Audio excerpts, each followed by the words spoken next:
오늘 주신 주의 말씀은 다니엘서 1장 8절에서 15절까지의 말씀을 통해 듣겠습니다. 다니엘서 1장 8절에서 15절까지 한 절씩 서로 교독하지요. 다니엘은 뜻을 정하여 왕의 음식과 그가 마시는 포도주를 자기를 더럽히지 아니하리라 하고 자기를 더럽히지 아니하도록 환관장에게 구하니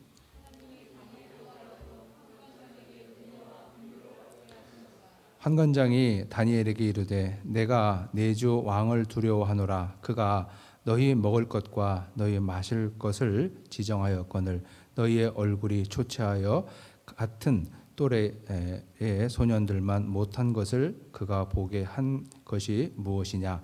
그렇게 되면 너희 때문에 내 머리가 왕 앞에서 위태롭게 되리라 하니라.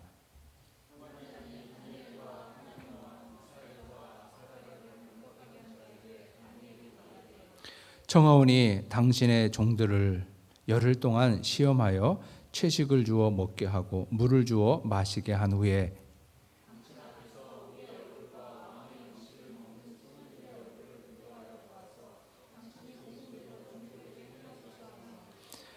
그가 그들의 말을 따라 열흘 동안 시험하더니 열흘 후에 그들의 얼굴이 더욱 아름답고 살이 윤택하여 왕의 음식을 먹는 다른 소년들보다 더 좋아 보인지라. 아멘. 우리 한국 사람들은 자녀가 태어나면은 이름을 잘 지어주려고 노력을 하지요. 어떻게 하면 부르기도 쉽고 또 의미도 좋은 이름을 지어줄 수 있을까 이렇게 고민을 합니다. 그래서 우리는 이름을 짓는다. 그래서 장명이라고 이렇게 말을 하는데 미국 사람들은 이름을 짓는다 그렇게 말하지 않고 이름을 픽한다 그러더라고요.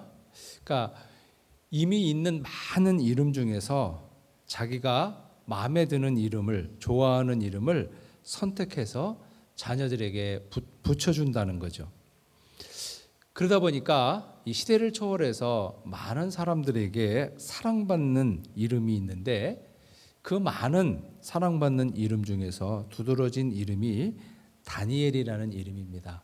그래서 우리 미국에 사는 사람들은 다니엘이라는 이름을 참 좋아하는데 요즘에 보면 인종과 시대를 초월해서 다니엘이라는 이름을 쓰는 사람들이 참 많은 것 같아요. 우리 한국인들도 이 다니엘이라는 이름을 많이 쓰는 것을 봅니다. 그러면 왜 다니엘이라는 이름을 이렇게 좋아할까? 그 이유는 다니엘이라는 사람이 굉장히 출중하기 때문에 그렇죠. 기왕이면 나나 내 아들의 이름이 다른 이름보다도 그렇게 두드러지고 출중한 인물인 다니엘이라는 이름으로 불리는 것이 결코 나쁘지 않기 때문에 그 이름을 사람들은 선호할 것입니다. 이 다니엘이라는 사람은 어떻게 보면 가장 비극적인 시대를 살아갔던 사람인데 그 비극의 시대를 넘어서 그의 인생을 위대하게 정말 멋진 반전을 이룬 그런 위대한 인물입니다. 한 사람으로서 다니엘은 참 멋졌고 신앙인으로서도 어떤 선지자에 비할 바 안 될 정도로 굉장히 영적으로도 아주 훌륭한 사람이었고 하나님께서 이끄시는 이 세계 경영 속에서 한 몫을 단단히 해냈던 그러한 사람입니다. 그렇다면 비극의 시대를 살았던 다니엘은 어떻게 그렇게 그의 인생을 멋지고 아름답고 위대하게 했을까? 그의 인생에 일어났던 그 반전은 무엇이었을까? 그 반전의 비결은 무엇이었을까? 이런 것들을 우리가 함께 생각해 보면서 오늘 우리 공동체에 주시는 주의 음성을 함께 듣고자 합니다. 다니엘이 살았던 그 시대는 한마디로 말하면 격동과 혼돈의 시대예요. 500년 이상을 고대 근동을 호령했던 이 아수르라는 제국이 흔들립니다. 그러면서 바벨론이라는 제국이 부상해요. 그리고 이 남왕국 유다에서는 정말 하나님을 많이 사랑하고 백성들로부터 존경을 받았던 요시야라고 하는 왕이 있는데 백성들은 이 요시야를 통해서 이 무너지는 남왕국 유다가 다시 다윗과 솔로몬의 시대로 회복될 것을 기대했습니다. 그런데 이 요시야 왕은 안타깝게도 무기또 전투에 참여했다가 애굽군에게 전사를 당하고 말면서 유다 백성들의 꿈은 물거품처럼 사라지고 남왕국 유다는 그야말로 바람 앞에 촛불처럼 아주 위태로운 상황에 처하게 됩니다. 그 이집트라는 나라는 이제 남왕국 유다에 이 간섭하면서 요시야의 뒤를 이어서 왕이 됐던 여호아하스를 폐위시키고 그의 요시야의 아들이었던 여호야김을 왕으로 세웁니다. 그러면서 여호아하스를 끌고 가서 애굽에서 처형합니다. 이 애굽 사람에 의해서 이집트 사람에 의해서 왕이 된 여호야김은 애굽의 눈치를 보면서 조공을 바치고 새롭게 떠오르는 바벨론의 눈치를 보면서 조공을 바칩니다. 그러면서 나라 국가는 빈털터리가 되는 거예요. 이 아수르 제국이 무너지고 이 바벨론은 이제 아주 거침없이 이집트를 정복하고 그 여세를 몰아서 남왕국 유다에 침범해서 주전 605년에 남왕국 유다에 쳐들어와서 남왕국 유다 사람들 중에서 아주 장래가 촉망되는 젊은이들을 뽑아가요. 왕과 귀족 중에서 학문이 뛰어나고 용모가 출중하고 귀족 사회, 상류 사회의 문화에 에티켓에 익숙한, 그래서 다음 세대의 지도자가 되기에 전혀 부족함이 없는 이러한 사람들을 끌고 가는데 거기에 다니엘과 세 친구가 있었던 거죠. 한참 이 사춘기, 정말 이 감수성이 예민한 이 때에 이 그 다니엘이 목격한 세상은 바로 이런 거였어요. 여러분, 이 고대 사람들은 무슨 생각을 했냐면 고대 사람들이 생각하는 전쟁은 이런 거예요. 그러니까 A라는 나라와 B라는 나라가 전쟁을 하면 이것은 A라는 나라와 B라는 나라가 전쟁을 하는 것이 아니라 A라는 나라가 섬기는 신과 B라는 나라가 섬기는 신들의 전쟁이라고 고대 사람들은 생각을 했던 거죠. 그래서 이제 바벨론과 이집트가 전쟁을 하면 바벨론 사람들이 섬기는 말둑과 이집트 사람들이 섬기는 태양신이 싸운다고 생각하는 거예요. 그래서 이집트가 이기면 그러니까 태양신이 더 센 거고 바벨론이 이기면 말둑이 더 센 거예요. 그런데 바벨론이 부상하면서 이제 이집트를 정복하니까 사람들은 말둑이 태양신보다 더 위대하다고 생각하는 거예요. 그러면서 이제 남왕국 유다가 바벨론의 이제 노예가 되다 보니까 사람들은 이 남왕국 유다 사람들이 섬기는 여호와 하나님은 보잘것도 없는 잡신에 불과하다 이런 생각이 들어요. 말독과는 비교도 할 수 없는 그런 신이다. 이렇게 사람들은 생각하는 거죠. 그러니까 이 다니엘이 살았던 시대는 혼돈과 격동의 시대이면서 정말 하나님이 위대하실까? 우리가 지금 그 하나님을 믿어도 될까? 왜 하나님은 할례받지 못한 이방인들이 할례받은 유대인들을 농락하는데도 지켜보고만 계실까? 이렇게 믿음에 대해서 회의하고 의문을 가질 그 시대를 살았던 사람이 다니엘이라는 사람입니다. 이제 아수르와 애굽을 누르고 고대 근동의 주인이 된 이 바벨론은 아수르 제국과는 다른 제국의 정책을 펼치는 거예요. 그러니까 아수르 제국은 특징이 뭐냐면 혼혈 정책이었습니다. 이쪽 지역에 사는 사람들, 특별히 남자들을 저쪽 지역으로 옮기고 저쪽에 사는 사람들, 특별히 남자들을 이쪽으로 옮겨서 혼혈을 해버렸어요. 그러니까 아수르 자기 민족만 빼고 자기들이 지배하는 모든 민족을 다 몇 년 안에 혼혈을 시켜버리니까 거기서 혼혈족이 태어나니까 그 사람들의 속에서는 민족이라는 개념이 없어져 버리는 거예요. 그러니까 바벨론 제국, 아수르 제국에 대해서 사람들이 저항하지 않는 그러한 통치 방법을 썼던 거예요. 그런데 이 바벨론의 느부갓네살은 그런 방식이 아니라 이념 교육을 통해서 지배하려고 이제 제국의 정책을 바꿉니다. 그러니까 이제 각 자기들이 정복한 각 나라에서 젊고 유능한 인재들을 데려다가 바벨론의 언어와 바벨론의 문화를 가르치고 바벨론의 지배 이데올로기를 주입시키는 거예요. 그래서 바벨론을 동경하게 만들고 2등 국민으로 돌아가서 2등 국민으로 살아가게 하는 그러한 방식을 취한 거죠. 여러분, 이 느부갓네살이 취했던 이 제국의 정책은 그 이후에 나오는 제국들이 형태는 바뀌었지만 조금씩 사용하는 거죠. 로마도 전 세계를 지배할 때 속주에 있는 인재들을 데려다가 로마에 유학시키고 그들을 다시 파송했고, 대영 제국도 그렇게 했죠. 조금 다르지만 오늘날 미국도 사실은 그렇게 하고 있는 거예요.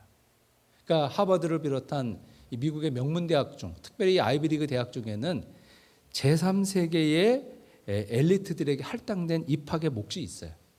그래서 그들을 데려다가 이제 여기서 교육을 시켜서 여기서 학위를 줘서 자기 나라에 보내면 미국에 대해서 이렇게 반대하거나 미국에 대해서 나쁘게 하는 정책을 하지 못하게 하는 거죠. 어찌됐든 다니엘은 이 느부갓네살이 추진하는 이 프로그램에 선발된 인재가 됐습니다.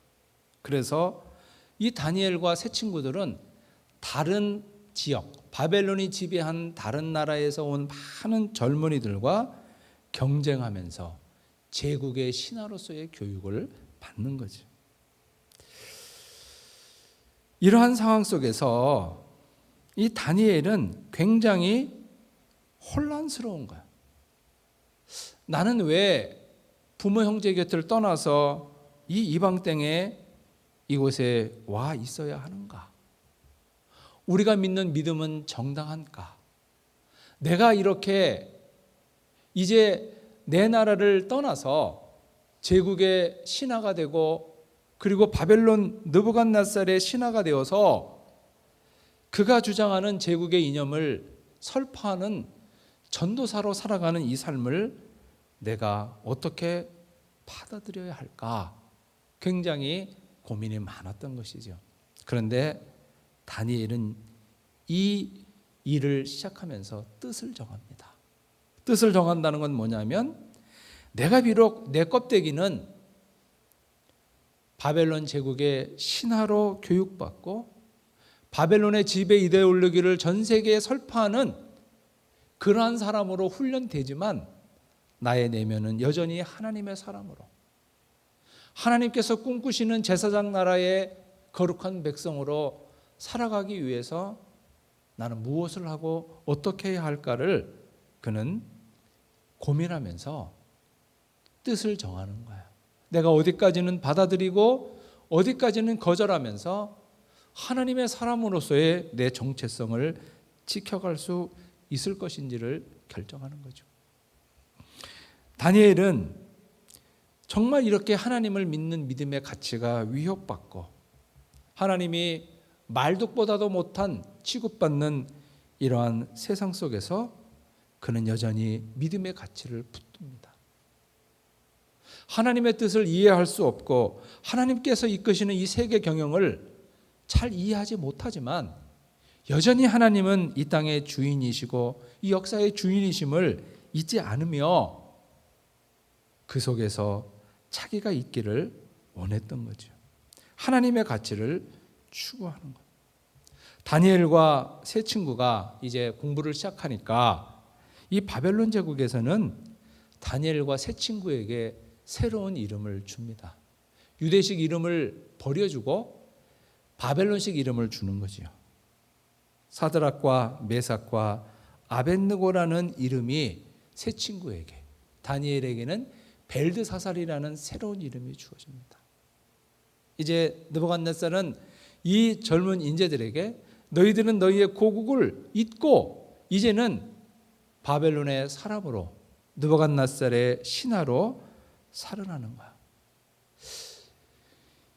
여러분, 이 미국 사람들이 이름을 선택하듯이 당시 이 바벨론 사람들도 그 이름을 선택해서 썼어요. 근데 그 이름은 뭐냐면 잡신의 이름이에요. 바벨론 사람들이 여러 곳에서 믿는 온갖 잡신의 이름들을 사람이 이름으로 쓴 거예요. 그러니까 벨드사살이나 사드락과 메삭과 아벳느고라는 이름은 바벨론의 여러 잡신의 이름이에요. 그런데 다니엘은 자기에게 붙여진 벨드사살이라는 그 이름의 뜻이 무엇인지는 모르지만 그거에 대해서 거부하지 않고 수긍합니다. 그러나 다니엘이 거부하는 것은 음식입니다. 왕이 내리는 그러한 포도주나 그 귀한 음식을 먹지 않고 나는 레위기에 기록된 하나님께 허락하신 그 음식을 먹으며 내 영혼을 지켜가겠다는 거예요. 여러분, 사람이 먹는 음식과 영적인 건강은 상당한 관련이 있는 거죠. 다니엘은 사람들이 나를 뭐라 부르든지 우상의 이름으로 부르든지 뭐라 부르든지 그것은 상관없지만 내 몸속에 들어오는 음식만큼은 내가 하나님께서 정해주신 레위기의 예법대로 먹어서 내 영혼의 정결함과 내가 하나님의 사람으로 살아가는 그 삶의 방식을 지켜가겠다는 것. 이것은 실력이 없으면 이렇게 할 수 없는 거야. 실력이 없는 사람은 이렇게 할 용기도 못 내고 이렇게 했다가는 쫓겨나는 거죠. 그런데 다니엘은 실력이 월등해요. 하나님의 도우심도 있지만 이 다니엘이 워낙 특출한 사람입니다. 오늘 여기 성경에 보면은 다니엘이 1등인데 2등과의 실력 차이가 10배라 그러잖아요. 그러니까 이 다니엘은 너무너무 실력이 다른 2등에 비해서 출중한 거야. 그러다 보니까 다니엘은 과감하게 이 말두개 나라 바벨론에서 하루 3번 예루살렘을 향해서 기도하는 일을 할 수 있게 됐던 거죠. 세계관이 다른 이 다니엘의 친구들은 다니엘을 보면서 왜 쟤는 저렇게 살까? 멸망한 나라의 신 여호와, 말뚝에 비해서 비교도 할 수 없는 잡신에 불과한 여호와가 뭐라고 그 여호와에게 충성할까? 이런 생각을 했을 거예요. 그런데 다니엘은 자기 원칙을 지켜가고 다른 사람들은 어떻게 하면 바벨론 사람들에게 잘 보일까?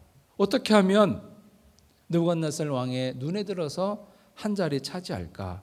그렇게 경쟁을 하는 거죠. 다니엘이 갖고 있던 세계관, 그에 따른 신념은 다른 이들과 달랐고, 그리고 다른 사람들은 그것을 보며 비난했을 거예요. 그런데 돌아가는 상황,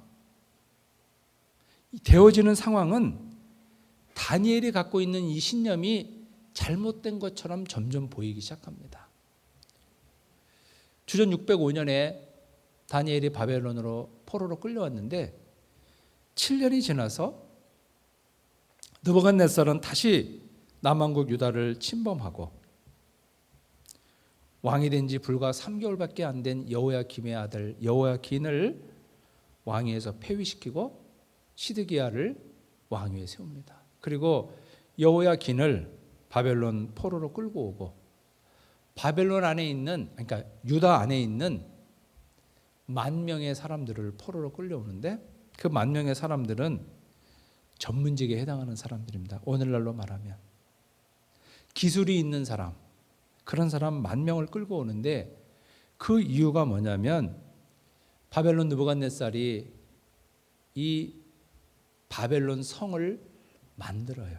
이 바벨론 성의 규모가 길이가 90km 그리고 두께가 30m가 되는 거대한 성을 만드는 거예요. 말하자면 서울시와 같은 도시를 하나 건설하는 것입니다. 그러다 보니까 얼마나 많은 인력이 필요하겠어요.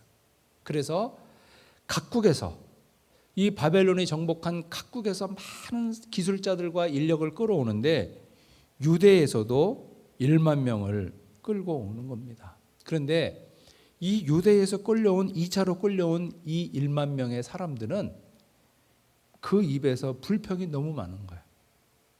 하나님이 힘이 없어서 우리가 이곳에 노예로 끌려왔다. 그리고 이 사람들은 뭐라고 자기들끼리 말을 하냐면 아버지가 신포도를 먹음으로 우리의 이가 시다. 예레미야에 나오는 말이죠. 그러니까 이렇게 말을 해요. 이게 무슨 말이냐면 신포도는 아버지가 먹었는데 이빨은 우리가 시다. 아버지 세대에 범죄했는데 그 범죄를 우리가 받는다 이거예요. 그러니까 하나님이 부당하고 불의하시다는 뜻이에요. 그러니까 이 사람들이 이렇게 바벨론 포로에 끌려와서 바벨론 성에 성을 건설하는 거기에 투입되면서 힘겹게 삶을 살아갑니다. 그러니까 이것을 배경으로 만든 그 베르디의 오페라 나부코 중에 나오는 히브리 노예들의 합창이 바로 이 배경이 되는 거예요. 그러니까 이 바벨론 포로에서 포로로 끌려와서 이 바벨론 성을 만드는 데 투입된 사람들이 이 노동에 시달리면서 고향을 그리워했던 그 노래, 이것이 히브리 노예들의 합창이라는 것으로 이렇게 표현된 것이죠. 그런데 상황은 여기서 끝나는 게 아니라 더욱더 악화됩니다. 이제 그로부터 12년이 지난 586년에는 느부갓네살은 이제 완벽하게 유대를 이 역사 속에서 지워버려요. 지도 속에서, 세계 지도 속에서 남왕국 유다라는 나라를 없애버립니다. 그는 18개월 동안 예루살렘 성을 포위해서 저항하는 시드기야를 이제 붙잡게 되죠. 나중에는 도망가는 시드기야를 붙잡아서 그의 눈안을 뺍니다. 그리고 그를 붙들어서 포로로 끌려오고, 이 예루살렘에는 포도 농사 정도 지을 수 있는 사람만 빼고 쓸만한 사람은 쫙 끌어가는 거예요. 그리고 그 옛날 다윗과 솔로몬이 지었던 예루살렘 성전을 초토화시켜버려요. 성전 안에 있는 모든 것들을 다 끌고 가요. 그 전에 유대인들은 하나님 앞에 기도하면서 시드기야 시대의 그 기적이 다시 일어나기를 기도했어요. 시드기야 시대에 아수르 제국이 18만 5천 명을 이끌고 와서 예루살렘 성을 포위했는데 하나님께서 하루아침에 그들을 다 송장이 되게 하셔서 예루살렘이 구원을 받았는데, 그런 역사가 다시 일어나기를 간절히 기도했는데 그런 역사는 일어나지 않았습니다. 이제 남왕국 유다는 주전 586년에 이 세계 역사 속에 사라져 버리게 되었고, 이제 유다는 완벽한 바벨론의 일부가 되었던 거죠. 그럼에도 불구하고 다니엘은 여전히 자기의 가치관, 자기의 세계관 속에서 그대로 살아갑니다. 그러니까 사람들이 볼 때는 쟤 미친놈 아니야? 이럴까? 그런데 이제 위대한 반전이 시작이 되는 거야. 어느 날 느부갓네살이 꿈을 꾸는데, 이 사람은 꿈을 꾸고 나서 신하들에게 자기 꿈 얘기를 안 합니다. 그러면서 신하들에게 뭐라고 말하냐면, 내가 무슨 꿈을 꾸었는지 너희들이 말하고 그걸 해석해 놓으라는 거예요. 그러니까 이 갈대아 사람들, 그러니까 바벨론 사람들이 미치는 거야.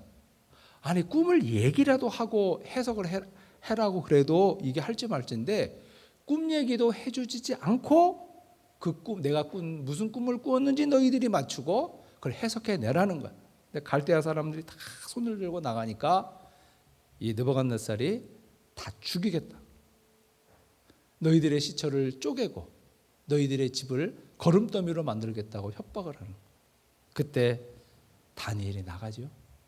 말미를 달라고.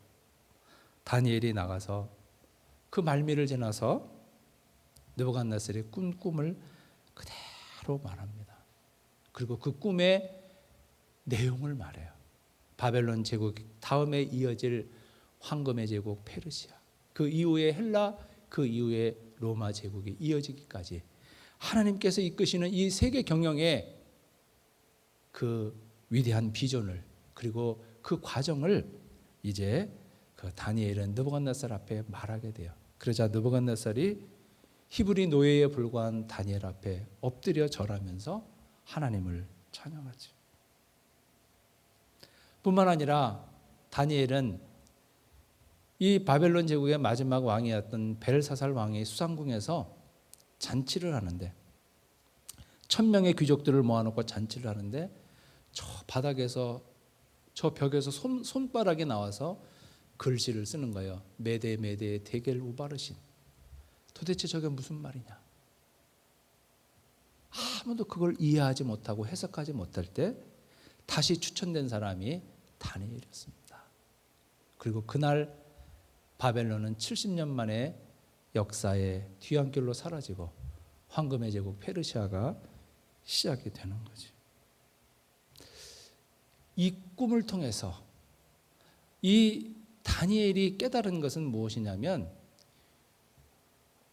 이 세상을 주무르는 이 거대한 제국 아수르나 바벨론은 그리고 이어질 페르시아는 하나님의 몽둥이에 불과하다는 것.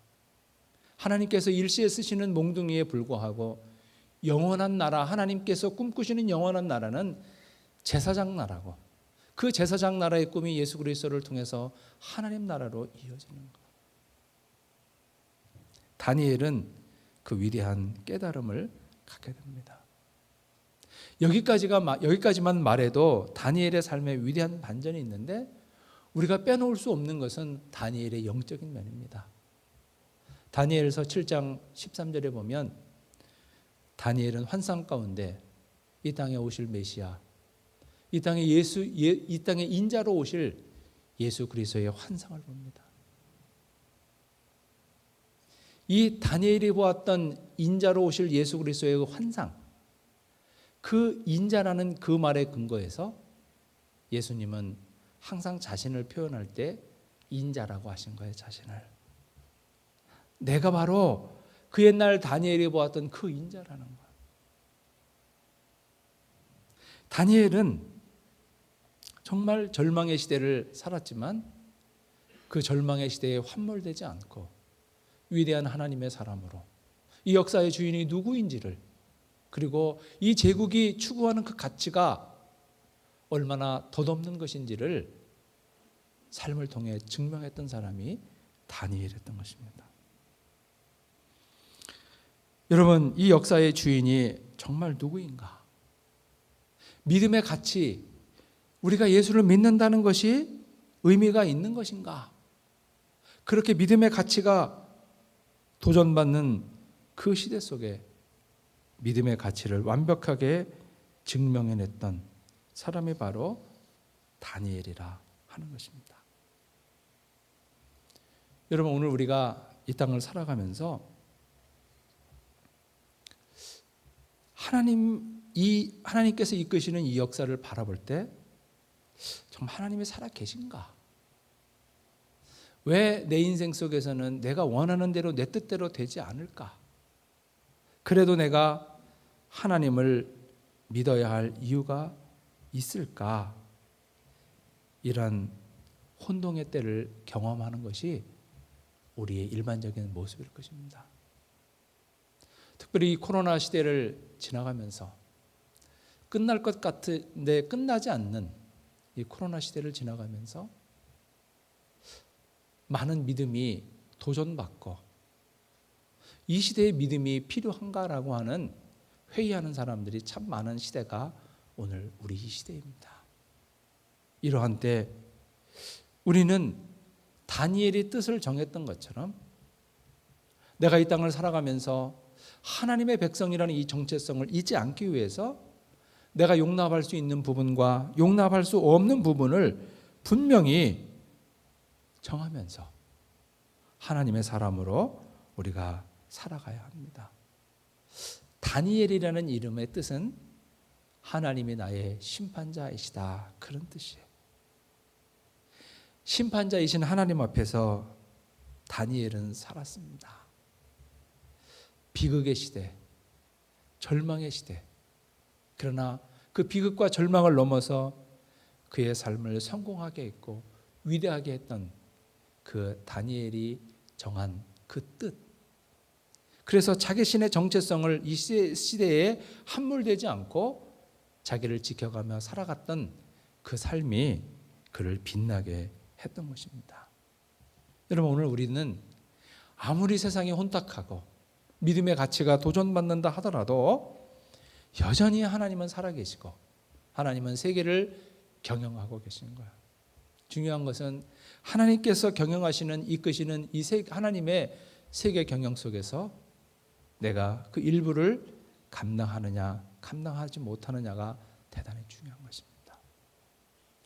여러분, 분명히 하나님의 뜻은 내 뜻과 다를 수도 있고 내가 살아가는 환경 속에서 하나님의 뜻을 이해하지 못할 때가 너무 많은 거죠.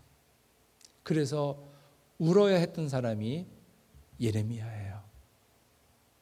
예레미야는 정말 하나냐처럼 말하고 싶어요. 하나냐가 뭐라고 그러냐면은 바벨론 사람들이 다 끌려갈 때 걱정하지 말아라. 2년 안에 바벨론이 멸망할 거고 포로로 다 돌아올 것이다. 그 듣기 얼마나 좋아요. 그렇게 되면 얼마나 좋아요. 그런데 예레미야는 그렇게 말할 수 없었어요. 왜냐하면 그것은 하나님의 뜻이 아니기 때문에. 예레미야는 오히려 뭐라고 말하냐면 바벨론에 저항하지 말아라. 오히려 바벨론에 가서 살아라. 가서 결혼하고 왜냐하면 돌아올 시간이 70년이기 때문에. 근데 그 말을 하면 사람들이 다 싫어해요. 때리고 착고에 가두고 웅덩이에 빠뜨리고.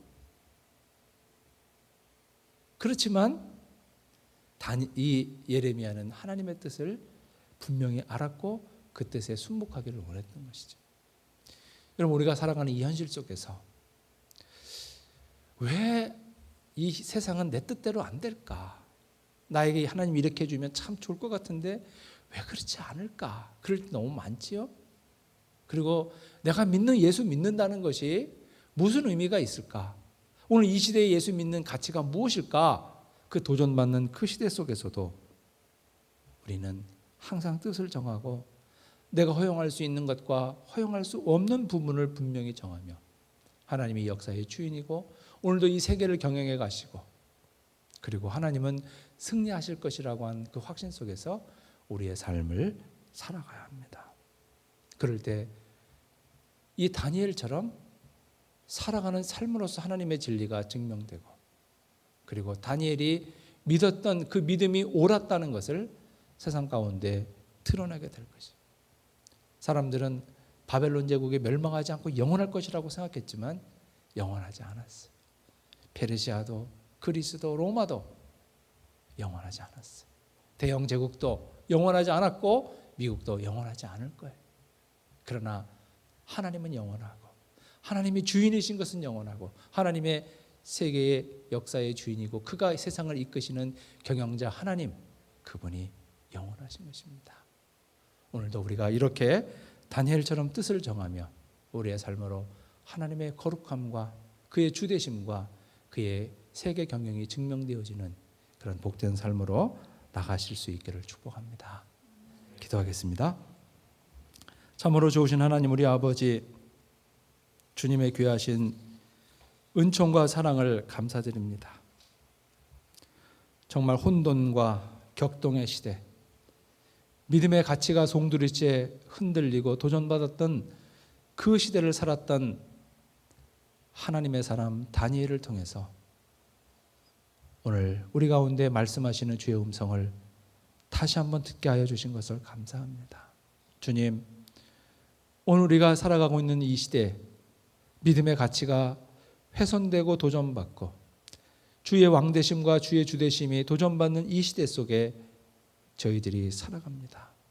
하나님, 이러한 시대 속에서 저희들이 분명히 뜻을 정하게 하시고 허용할 수 있는 것과 허용할 수 없는 것을 분명하게 정하여서 하나님의 사람으로 살아갈 수 있도록 은혜 내려주시고 하나님께서 이끄시는 이 세계 경영 속에 일부를 감당하는 그 속에 우리가 있는 그 영광을 누리게 하여 주옵소서.